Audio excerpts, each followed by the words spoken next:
Hello and welcome to Sport Tonight. I'm Cecilia Mogbe, right here from our Lagos studios in Nigeria. Okay, Austin will join us much later from Fez. All right, this is what the show looks like tonight. The Super Eagles of Nigeria had a fantastic start to the start of the Africa Cup of Nations in Morocco, beating their opponent in the opening game, talking about Tanzania, by 2 goals to 1. It was not a pretty win.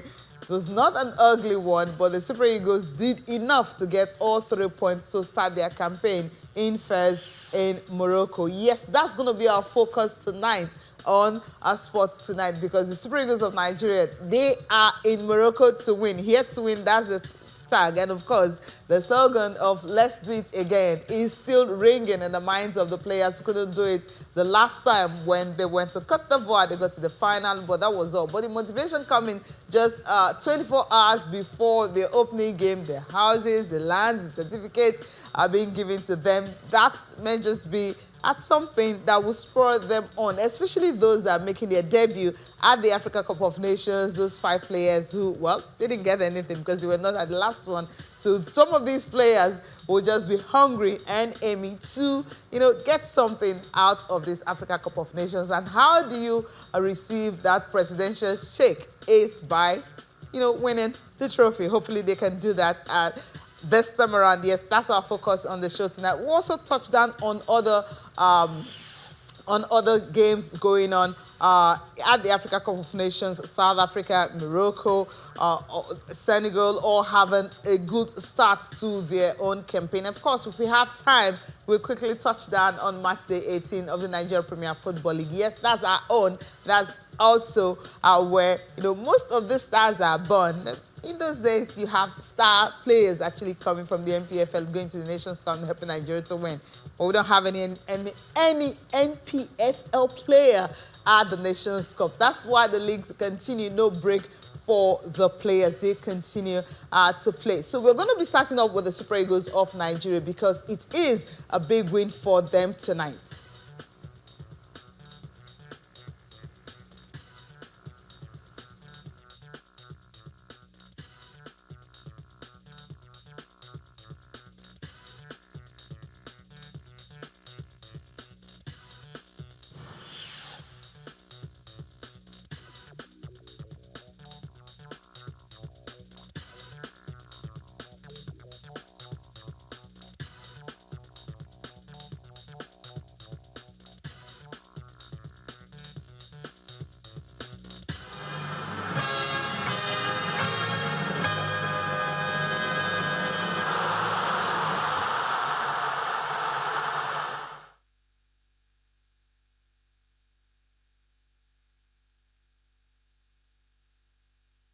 Welcome back from that break. It's Sport Tonight on Channels Television. Of course, we introduce our guest now, Bada Akintunde Johnson, is joining us from the USA. He's precisely somewhere, is in New York or New Jersey, or where is he at the moment? I know he's in the USA, right there. Bada, it's great to have you join us tonight. Hi, Cecilia. It's fantastic to be here. Struggled to see the Super Eagles game. I was in transit, but I managed to see it. And I thought it was one of the better games the Eagles have played in a while. To answer your question, I'm joining precisely from Orlando, Florida. Okay. I just got in, literally. So, but I couldn't wait to join the program because I thought the Super Eagles excited me in some ways. It wasn't a perfect performance, far from it, but it was a promising one. When you start a tournament, you want to start with a win. You want to start on the right footing. And I thought they did that. In terms of the general quality of our play, I thought it was better than the last game we saw them in against Congo DR in the playoffs final, in terms of how we moved the ball from defense to midfield into attack. I thought the new role for Chukwueze was sort of eye-opening. I'd seen him play that kind of role in Fulham lately, trying to use him in between the lines, dropping him deep, picking up the balls, playing in the balls over the top, or playing the strikers in behind the defense. And on a few occasions, he tried those balls himself. Alex Iwobi and Ademola Lookman were very, very difficult to pick up by the Tanzanian team. And I must say, I was pleasantly surprised by the general quality of the Tanzanian team. They're a decent side, but they even have a fantastic goalkeeper. But for that goalkeeper and his heroics today, the Super Eagles could have won 5-1 or maybe 6-1. But the goalkeeper pulled off save after save after save, denying Osimhen, Dele Bashiru, Lookman, even Iwobi on one occasion, the entire stadium and millions of Nigerians thought Iwobi was scoring when he checked back on his left foot and played a shot. But the goalkeeper stopped it again. By and large, I thought it was a very, very promising first game at a tournament. And yeah, we hope they can go on and build on the performance from here. Yeah, building on from here, that's what we're hoping. But you know, some controversy actually happened during the game. The goal scored by Victor Osimhen that was ruled offside, and later when it was shown, you know, the line was drawn. It happens that it was actually onside. What do you think about that? To be honest, I won't belabor the fact. The fact is that the goal didn't stand. Talking about it over and over again is like flogging a dead horse. The referee is not going to go back, revisit it, and award the goal. I thought it was a marginal call, and even at the highest levels of Champions League football, Premier League football, the officials do get these things wrong. You do hope that it's not against you or that it doesn't cost you. Today it was against us, but it didn't cost us because we still went ahead to win the game.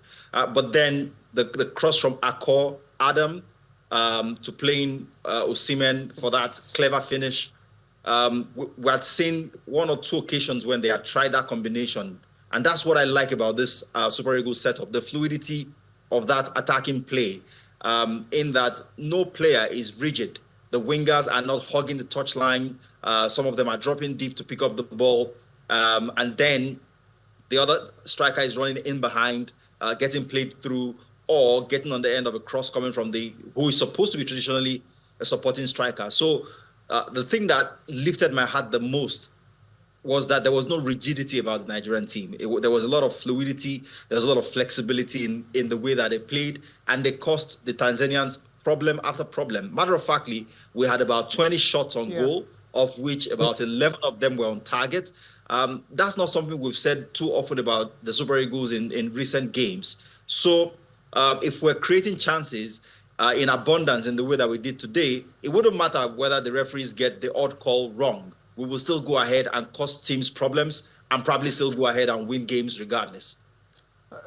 In all aspects, or you know, of the if you look at the stats, in all aspects, Nigeria totally dominated Tanzania. It seems it's not a reflection. The scoreline is not a reflection of the game that was played. That's what I think, because I felt we could have scored more goals. Yes, it did happen. But what are you going to take away from this game, and what should they do differently when they face a bigger opponent? Talking about Tunisia, because Tanzania, we know that they've never won a game in the Africa Cup of Nations, so. Obviously, they were not going to start up with Nigeria. So that's why we're rating them as a smaller team. Tunisia, a bigger team, a bigger side. What can they do differently? Because some of the mistakes that the players made, maybe not going for the second balls, because sometimes you have a rebound and there's no player to actually put that in. It happened twice, you know, with the one that Osimhen tried to put in. There was no one to get the rebound. Two things for me that stand out in terms of areas of improvement. Number one, we have to be more clinical. You can't create 20 chances, put 11 of them on target and score only 2 goals. That's a poor conversion rate. The second thing I'd wish and hope that they do better going forward will be to defend better. The Tanzanian goal, for instance, ball over the top, the defense was in 6s and 7s. The guy had a freedom of the city to pick his spot and finish beyond the goalkeeper. So we need to keep it tighter, because when we play against more competent opposition, and there's no disrespect to Tanzania, but there are levels and there are bigger teams in this competition, Tunisia, one of them, for instance, you would expect that they probably limit us to fewer chances and create a few more than Tanzania did. The Tanzanians didn't exactly cause us too much problem, but that's worrying if they didn't cause us so much problem, yet they scored 1 goal. And it was a goal that left the scorer completely free with our goalkeeper. I mean, that definitely is not great defending. So going forward, we need to score more from the chances we're creating, and we need to ensure that we don't present the opposition the sort of opportunity that we gave Tanzania today to get their goal. Okay, going forward, yeah, we have another guest that is joining us from Netherlands, talking about former Super Eagles assistant coach Simon Kalika. I know most people will be asking, where has he been? It's been a long, long time. He was assistant with Samson Siasia when Siasia was coaching the Super Eagles of Nigeria, and even the under-23 team, the Olympic team. He was always there with the team. Simon Kalika joins us all the way from Netherlands. Good evening. It's great to have you, Coach. Yes, good evening. Good evening. Thanks for having me. Yes, how are you? I'm fine, thank you. It's great to have you join us on the show tonight. Now, you watched the Super Eagles game. What did you see with this crop of players? Well, like you said, I've played a few, like the World Cup, U20 and the Olympics, Nations Cup in Egypt also. The most important thing is that you don't lose the first game, that you have a good result, and that you can win the first game. And during the tournament, you can grow as a team. And I think looking at the result was a good result. Playing-wise, the team could have done better. I was surprised by the right winger playing from the midfield. But I think that's the most important thing, that if you start a tournament like this, that the first match you will not be on your top level, but if you can achieve a good result, that is good to grow further in the tournament. Okay, what are the things you actually think they can do differently? I asked my other guests about this question, what they can do differently against Tunisia, because they missed several chances. Right. Football is all about scoring goals, so we created a lot of chances, but we didn't. We scored just 2 goals. Playing wise, game wise, I rather see them playing a little bit higher, meaning that there's more structure in the team and passing the ball to the wings, because there we have really top quality players, but it takes too long before they get the ball. And then if it takes too long before they get the ball, then you are isolating the strikers. I mean, if you have strikers like Victor, you should provide more crosses to him. So in the next match, you have 3 points if you draw one time, almost in second round. So I think they should go for a result. And then, yes, we all expect nice football, attacking football, but the reality is that on that level, AFCON level, results goes first. So hopefully they can play like 10 meters more up front, so that the strikers will have more support from the midfielders. Defense line can move up and playing more through the wings. That will give them more advantage. But do you think that can actually change anything, or do you have players that can actually play the formation he just talked about? Because Eric Chell has his own formation, and that's what he's been sticking with since he became the coach of the Super Eagles. Yeah, usually when you play higher up, your defensive line higher up, the challenge is always if you've got opponents who've got pace to get in behind, do you have the recovery pace?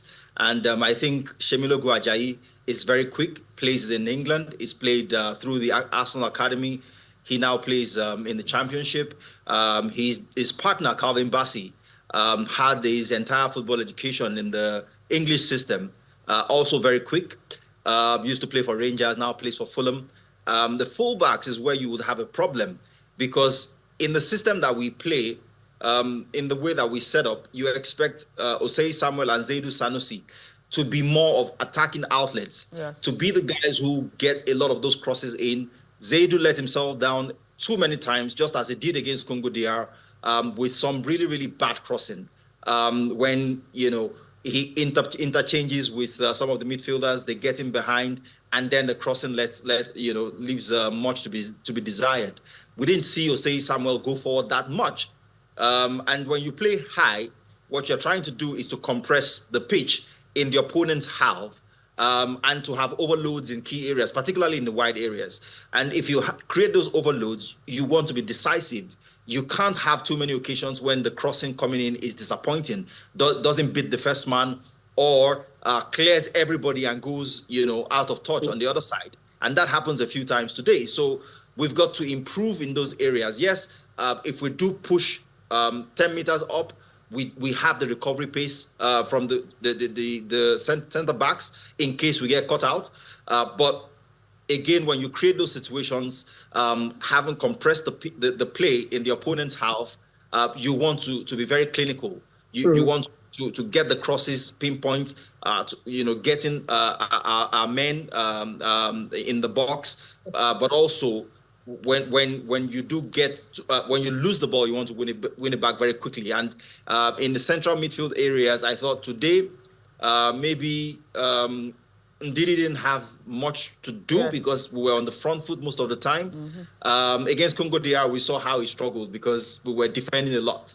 So when you do push up, you want a defensive midfielder who can win the ball back very quickly. So maybe you want to play, a double pivot in Ndidi and Onyeka, and then you want fullbacks who actually do add something to you going forward. Talking about going forward, we need to go on a break. When we come back, we still have Simon Kalika in the building, and also Bada Kintide Johnson also in the building. And of course, while on the break, we'll be having Inside the Niger Delta with Mahmoud Akuga. That will be on our DSTV platform and all other platform, Thursday platform. We will be having our Sports Tonight continuing. Welcome back. Yes, Super Eagles of Nigeria, 2-1 win over Tanzania, getting their campaign on a very good note at the Africa Cup of Nations, Morocco 2025. I have Simon Kalika, former Super Eagles assistant coach, and of course, Bada Kintide Johnson, regular analyst. They're all talking about what they can do in the next game. Simon, I'll come to you here. It's when we see Super Eagles over the years, what they've done. I mean, when you look at the records, they've won the Africa Cup of Nations 3 times. And you look at how big Nigeria is, we could have been counting up to 7 or 8 because the numbers of bronze we've won is more than the numbers of gold that we've won when it comes to the Nations Cup. But these players we have, do you think they can actually go all the way if they take these corrections? Yeah, definitely. Look, Nigeria, for me, Super Eagles is a FIFA top 10 country.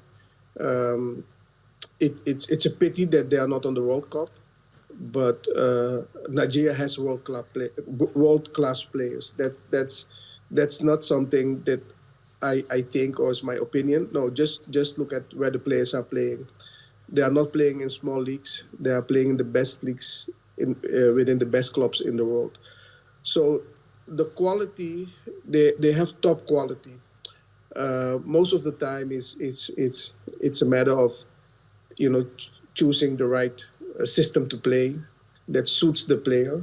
The 10-meter forward that I just mentioned, yes, of course you will leave some space behind the last defense, but more important than that is you should not be afraid to play with that space in your back. Most important is that if you move up 10 meters, Nigerian players are coming close to the box. And I believe that when they are close to the box, there are no better players in Africa than Nigerian players. So if you look, like in my time, we had Emmanuel Menike, we had Victor Moses, we had Nsofa Obina. When those guys will come in or around the box, you cannot handle them, you cannot defend them because the one-on-one is so strong that they beat any opponent. And this is what players like Lukman, Victor, Chukwu, they also in the 1-against-1, you cannot defend them. But if they are too far away from the goal from the opponent, then the distance becomes so big. You take away the strength from the Nigerian player. So yes, I believe that in a tournament like this, there are more strong countries. Egypt is a strong side. Morocco is strong. Senegal is a fantastic team. So there are more strong countries, but I think Bessie for me is one of the best central defenders in Africa. So yes, there are some positions like the other coach said, there are some positions that we have to improve. But playing a tournament like this is you have to grow. You need confidence. The coach need to bring the right players, boost the confidence, and then yes, we can. We don't have to. We don't have to be afraid for any country that is on AFCON today. I love what you said there concerning some of the things we need to put in place. When you have talented players like this, you always want them to go all the way. But then we still want to. But I need to get your final thoughts on the Super Eagles before we move to other games that were played earlier today. Well, I mean, see, this is tournament football. The way you start, a lot of times determines how you go on. But also, even if you lose the first game, it's not a disaster. The host country, for instance, had an atrocious campaign in the group stages the last time, but they went on to win it.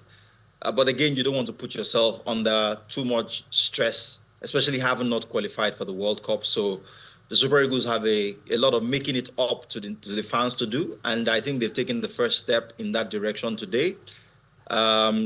As coach said, if you get a draw, even though we would prefer to win in the next game, you are almost as good as through to the next round. And the chemistry of the team continues to grow because they have more time to practice, more time to rehearse their patterns of play, the tactics of the coach, get better cohesion, understanding of the partnerships on the pitch and all that. And from game to game, we expect to see a better and better and better Super Eagles. So I'm quite optimistic. I know that traditionally we're very strong in this competition. We always arrive in the last four, in the last two. I don't expect this year to be any different. So, yeah, congratulations, Nigerians. Let's enjoy this and let's look forward to a stronger performance in the next game. Stronger performance. We'll definitely enjoy this and celebrate it. Coach Kalike, before we let you go, I mean, it's been a long time, so having you on the show is actually a great pleasure for all of us. What message are you sending to this crop of players? Yeah, you know, a win like this can bring a lot of joy and positive energy into the team. So I can imagine what the players are doing now, you know, how they travel back to the hotel rooms, you know, they will celebrate it with each other. And because of the results, they will discuss, you know, situations from the match. You know, Victor will say, hey, did you have to pass the ball quicker to me? And did you not see my run? So it brings a lot of positive energy. And it can improve the team unity. So, yeah, I'm also not afraid because, like I said, I am so convinced about the quality of Nigerian players. And like I said, there are more strong countries, but we don't have to be afraid for nobody. So I see them ending in the final. Yeah, that's my conclusion. We need to go forward. The start is positive, and it's a good start. It's a good start. Coach, I want to thank you so much for finding time to actually join us on the show tonight. Hopefully, we can have you before the Nations Cup ends, right? Again. Yes, of course. Yeah, thank you so much for joining us. Thank you. Thank you. Okay. All right, let's just take a look at other results across Morocco. What happened in Fez, what happened in Rabat, and of course what happened in the Agadir games across the country of Morocco. Of course, we'll start off with Group C, which is Nigeria and Tanzania. That game ending in favor of Nigeria. Semi Ajayi and Ademola Lookman scoring goals there for Nigeria. Group D, DR Congo and Benin Republic. This game actually ended 1-0, so you can switch the results. This is DR Congo. It was Theo who scored the only goal for them and 1-0. Against Senegal, of course, where he wants to score 3 goals against Botswana at Senegal. And you know the man Jackson, who Chelsea didn't like, the guy who Chelsea didn't like actually is currently with Bayern. He scored a brace for Senegal for them to be able to beat Botswana 3-0. And the game between Mali and Zambia that happened on Monday, that game ended 1-1. The Malians scored first before Patson Daka equalizing to get a point from that. South Africa and Angola, another very tactical and fantastic game. It ended 2-1 in favor of the South Africans, and Egypt had to come from a goal down to beat Zimbabwe by 2-1. And it was Omar Mamouche and Mo Salah, the two big boys right there in England, were the ones responsible for them to get all 3 points from Zimbabwe. So you have South Africa and Egypt having a very good start. And of course, the results that happened on Sunday, which was the opening game, all through the first 45 minutes, it was goalless. It was the second half. The brilliance of the key players also responsible for Morocco, for them to be able to get all 3 points in front of their thousands of fans that were anticipating and waiting for a very good opening game. Before I go to Bada on this one, let's take a listen to the Moroccan player, Diaz, who actually scored for them. He's the highest goal scorer right now. It was the highest goal scorer all through the qualifiers for AFCON for Morocco. When you play and you win, and now you are with 3 points also, it's going to help also for the fans, because they've been incredible with us today, so we need them a lot, the fans, the people, everyone. We need to be all together, and we need to keep going, because I think it's very important to be all together, because if we want to win this, we need to be all together. So it's amazing to play here in Rabat with all the fans. So having all the fans, it's a good one for Brahim Diaz, also being on the score sheet for his nation. But when the Moroccans settle, we talked about how they've scored like 55 goals coming into the 55 goals they've scored, 18 games of beating before they even entered AFCON, and they hardly concede goals, and they've continued in that stead build-up. But Comoros actually give them a little bit of toughness, so to speak. I mean, with the way they settled, with the way they started, are they champions stuff, really? Well, you have to say so. This team has been consistent over the years. They were in the World Cup semi-finals just a few years ago, 3 years ago to be precise. And now they're playing at home in front of their own home fans. And I think that an AFCON win is long overdue. They've been strong favorites over the last 2 or 3 editions. Didn't quite manage to do it. So you're expecting them playing at home now to be able to get over the line. I thought the opening game, obviously, because of all of the expectations of playing at home, playing a supposed small team in Comoros in the first game, there's a lot of talks about scoring 5, scoring 10. And because of, obviously, their pedigree in recent history and their strong form. But as soon as they were able to shake that off in the first half, got the icebreaker, the first goal went in, they played with a lot more freedom, created more chances, and probably should have scored more. But they made up for not scoring more than 2 with arguably the strong contender for goal of the competition. That second goal was absolutely top drawer. Bicycle kick. They don't get better than that. Yeah. So I thought it was a strong performance, even though, they made a hash of it at the beginning, but it was to be expected. The nerves, the tension of playing in the opening game in front of their vociferous supportership. But they got it done, and they got it done convincingly, I believe. They never looked like losing that game. So to answer your question, I think they are very strong favorites. In fact, for me, they have to be the top favorites to go out and win this year's competition. Playing at home, it's a dress rehearsal for the World Cup. They are one of Africa's form teams. They convincingly qualified for the World Cup. I do believe Morocco will arrive in the finals, maybe even go on and win it. Going on and win. We're tipping Super Eagles to win, actually. But then they're the host nation. They're favorites. They have a good form. Now, South Africa, they had to dig deep to be able to get it past Angola. Let's take a listen to the coach, Hugo Bruce Enlia Foster, who also scored a fantastic goal. Of course, the Angolans obviously not happy with the outcome of the result, thinking they had it in the bag, but somehow they just couldn't keep the South Africans at bay. Your first game, put yourself in troubles, and we tried to avoid it. And we started very good on the game. We played good. We scored a goal, and then I don't know for which reason suddenly we fell asleep. We had that fantastic goal of Lyle, and we are very happy with the victory. And now we can live to the game with Egypt on Friday in other circumstances than if we should have lost points today. I think it was important for us to get 3 points to get a good start to the tournament. So really happy about that.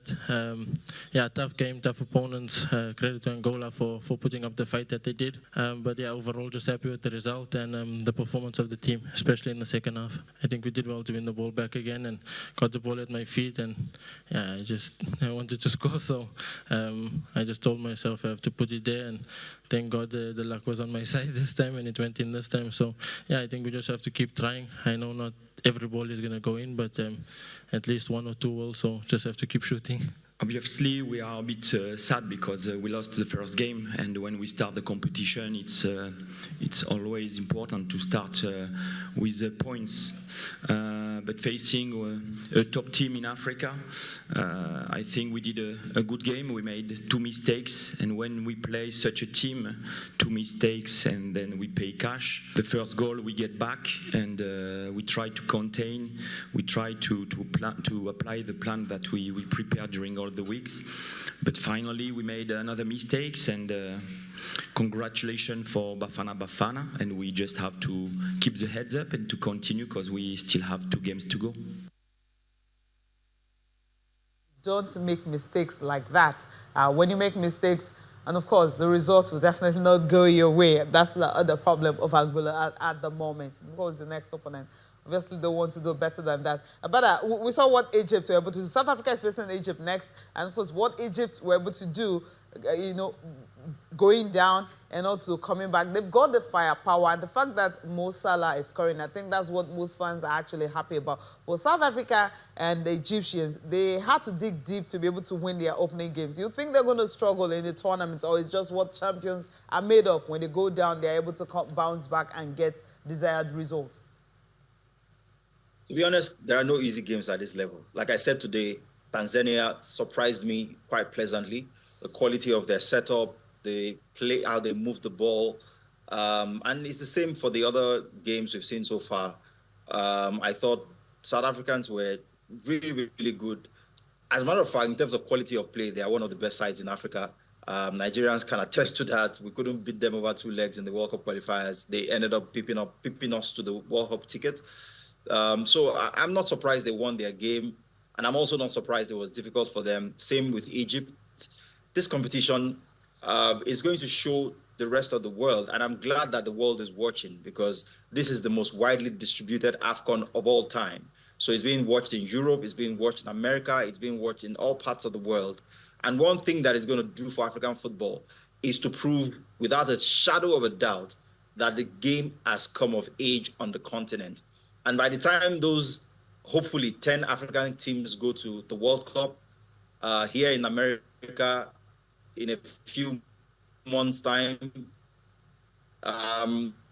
it would be a reinforcement of that development. So the fact that these traditional big teams are not steamrolling teams, are not hitting them 5, 6, 7, 8, shouldn't worry us. If anything, it should excite us that the so-called small teams are no longer minnows, that they can pull their weight, they can hold their own, they can stand their ground against the traditional big teams. And for me, if we all knew that all the games will go to prediction, will go to what the bookmakers say, then what's the point in watching it? The reason why we love football so much is because of the unpredictability, the fact that the underdog does have a chance.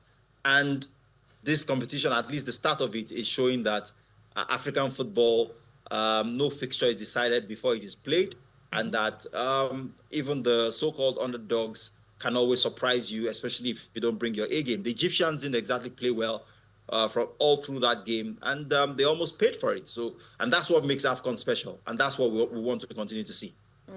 Something really special. We're going to be taking a look at the games that will be played on Wednesday, because Africa Cup of Nations continues. Interesting games, Group E and Group F. We'll be taking a look at that, because these are the games for Wednesday. Burkina Faso and Equatorial Guinea will lock horns in the earlier game, and then Algeria and Sudan will follow. Cote d'Ivoire up against Mozambique. You have Cameroon, who had 2 teams at foot before they're able to settle their business. They'll be up against Gabon. Now, we're going to be taking a look at Algeria. Riyad Mahrez, of course, he won last Nations Cup. They won. He was with a team that won that last Nations Cup. And this time around, yes, he's not playing in Saudi Arabia. He's no longer in the limelight when he was playing in England. But then the focus is still on Riyad Mahrez to deliver for the Algerian side. Can he do this for this crop of players? Because Algeria, when you look at the last Nations Cup, and the last two editions, they've not been clinical. They came to the party, but somehow they left so early that other teams were wondering, did they even qualify? But Riyad Mahrez this time around, he wants to do something different for his team. But do you see him actually making a difference at this time around? Well, I've had the opportunity to see Riyad play a few games in the Saudi League. I think he's still got the quality. That man is blessed with one of the best first touches. I put him in the same league and category as the Dimitar Berbatovs of this world, the Ronaldinos of this world. When you talk about the quality of the first touch, he kills any ball, no matter how difficult, no matter how hard it is hit towards him, no matter how high it is dropping, he kills it dead with a feather-like touch. And so he's always going to have my respect. For me, one of the legends of African football, and he's done well for them. He did win an AFCON most recently when they beat Nigeria in the semi-finals, painfully 2-1, with him scoring that wonderful free kick. Many may argue he's past his prime, but you see, at this level, the experience of old campaigners always plays a key role. And that leadership is what people will be looking, Algerians particularly, will be looking forward to Riyad Mahrez providing for the team. So can they go all the way? I'm not sure. They are not one of the favorites for me. They are not one of the pre-tournament favorites, but they do have quality in that team to do the business. And I do fancy them. On their day, they are one of the better sides. Yeah. But I want to thank you so much for joining us tonight on the show. Of course, this is the Africa Cup of Nations. We know that you will definitely have this journey with us till January 18th, right? Yeah, most definitely looking forward to it and enjoying the feast of football that happens. Thank you so much. Okay, right here in the studio, Kende Idris finally made it. It's December. You know what happens in Lagos when it's festive season? Like everyone, the shopping is ongoing. People bringing in their cars, some on holidays, and people traveling all across the world to spend Christmas with their families. And of course, the road is usually packed. So if you're in Lagos, you stay in Lagos, you understand what I'm talking about. And that's why Kende Idris spent, how many hours did you spend on the road, Kende? It's great to have you. You made it. I'm telling you, super, super fantastic, driver who was maneuvering like he was driving for his life, but like they say, the show must go on. Yeah, this is what we signed up for. Yeah, this is a sacrifice. Exactly. The fans really don't understand this kind of sacrifices we don't. make daily to be here and bring them the very best of the show.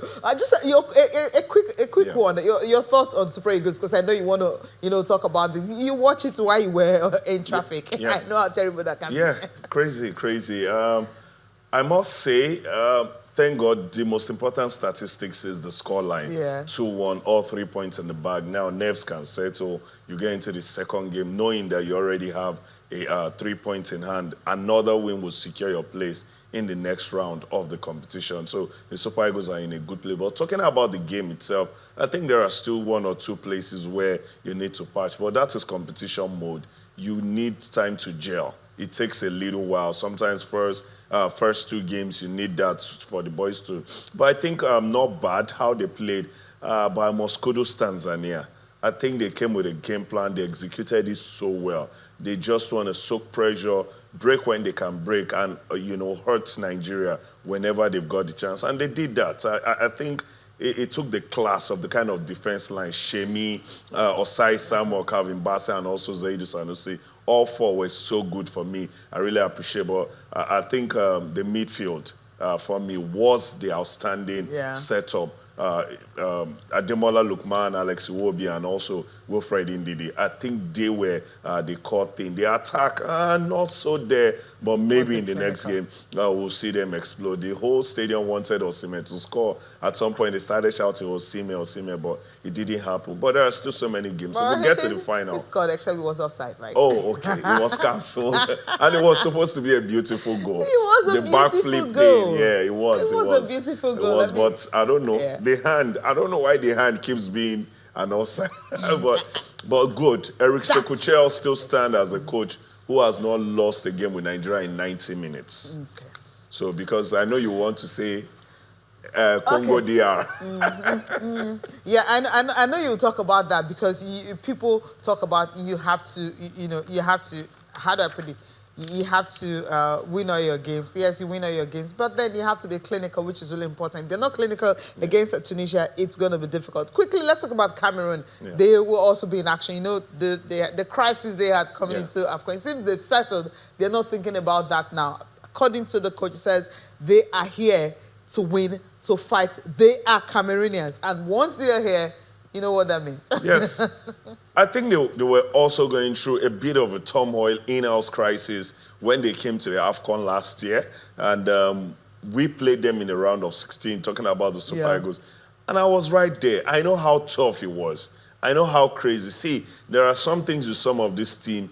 They are just super fantastic in the way they carry themselves. Probably there is the spirit of the hold, those who had played, that continues to push teams like this. That's why it's always hard to break the hegemony of top teams in any setup, whether it's in Europe, in Africa, in Asia, or even around the world. You find teams who go to the World Cup and perform so well. It's always hard to find a new team breaking into that, circle. So Cameroon is one of them in African football. And whenever they're in a competition, whether you are Morocco or you're Senegal, you want to play Cameroon, you would have sleepless nights. There is a reason why they are one of the top teams in Africa. And so they are here, and they would always think about winning. It's like having Brazil in a World Cup, and they are not thinking of winning. No matter how poor they are, they would want to. So we played them in the round of 16 last competition. I know how tough it was. 2-1, it ended. Now we're seeing them in this competition. After maybe 2 games, we'll be talking about Cameroon again as maybe they are one of the favorites for this competition. That's what they bring every now and then. Tom Hall, no Tom Hall, they're settled. You'll see them, thrive as the competition goes on. Yeah, Cameroonians will always be the indomitable lions of Cameroon. All right, that's where we end the AFCON here. If we have time, we'll take a look at, match day 18 of Nigeria Premier League.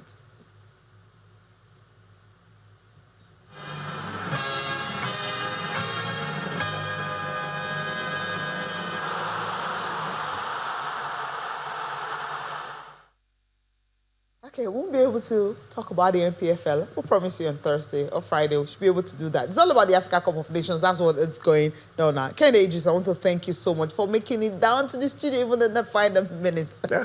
It's always lovely. I had to go through that. And thanks for adorning the green. Yeah, I was expecting a victory, so I had this. You had this planned out. Thank you. Well, thank you so much for watching. I'm Cecilia Mogwe. I'm going to be leaving you with the pictures coming from the chess championship that was concluded at the weekend. Good night.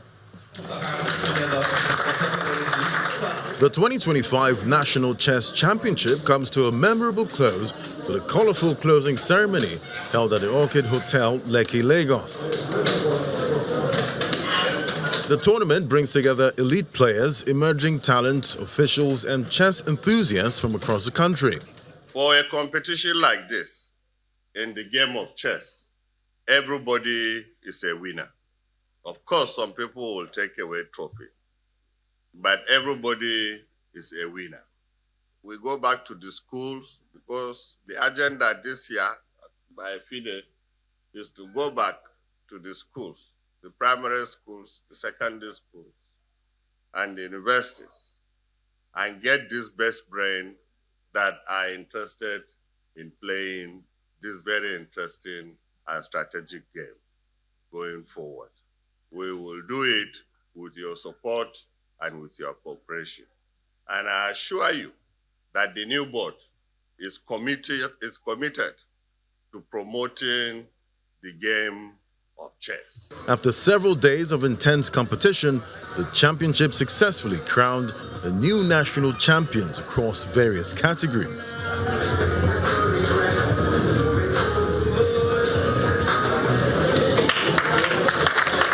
Amid cheers and applause, winners are celebrated while medals, trophies and prizes were presented.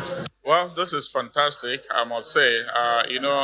Every Nigerian elite chess players, they look forward to this because it's like a festival that we'll do every year, where we need the national champion to actually emerge, both in the open and the female category. Again, the national champion for both open and the female category has changed based on the performance after an 11-round round-robin tournament. It feels very, very good because it's the hardest tournament in Nigeria, basically. So I did not just win it after the 11 rounds because, after 11 rounds, we ended on 8 points, me and Abdurrahman, and we had to play a tiebreaker, which was a rapid game. So I eventually won. I think this will be my fourth national championship tournament. I came first runner-up for 2 consecutive years. That's 2022 and 2023, yes. And then I came 7th position 2024, and now I'm the champion, so I'm so excited. The Nigeria Chess Federation once again demonstrates commitment to promoting chess development in the country, setting a strong foundation for future editions of the championship.